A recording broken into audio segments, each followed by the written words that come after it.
Japan imposes export controls on advanced microchip technologies, following the US and the Netherlands in moves widely seen as targeting China. Welcome to VOA Asia Weekly. I'm Chris Casquejo in Washington. That story is just ahead, but first making headlines.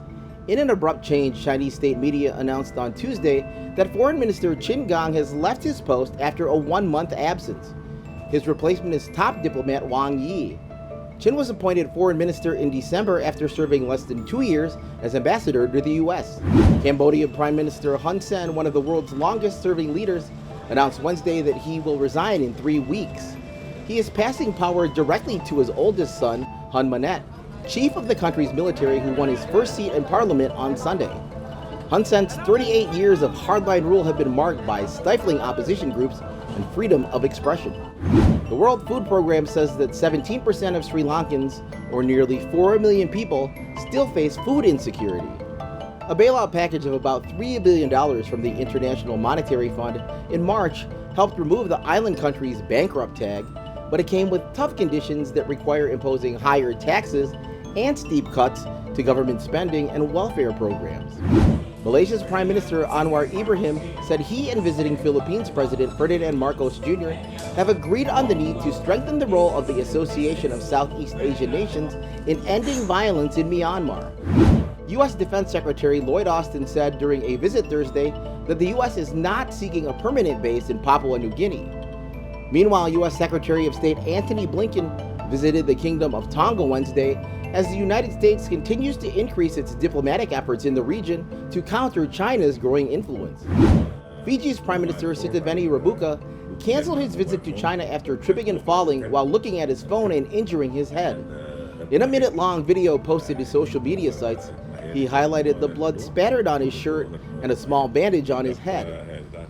Japan imposed export controls on advanced microchip technologies this week, mirroring recent moves by the United States and the Netherlands.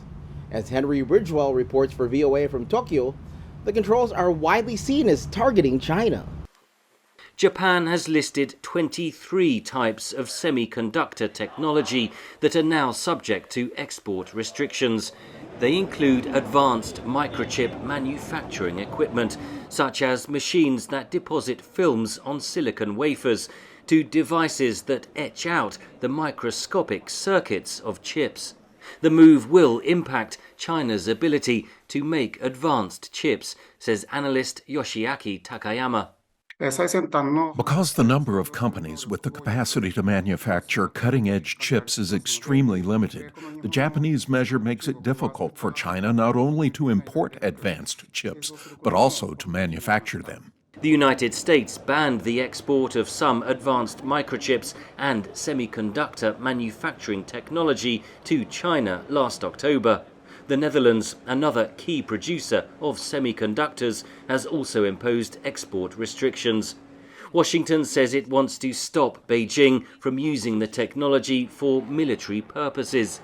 At the May G7 summit in Japan, allies agreed on the need to de-risk from potential Chinese economic coercion and avoid becoming reliant on China for semiconductor technologies.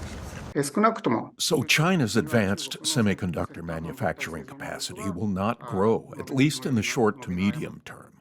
Japan did not name China as the target of its export restrictions, which apply to 160 countries in total. But Beijing reacted with anger. In disregard of China's serious concerns, Japan insisted on making and implementing export control measures that are clearly aimed at China. Analysts say it is vital that Western allies coordinate their export controls.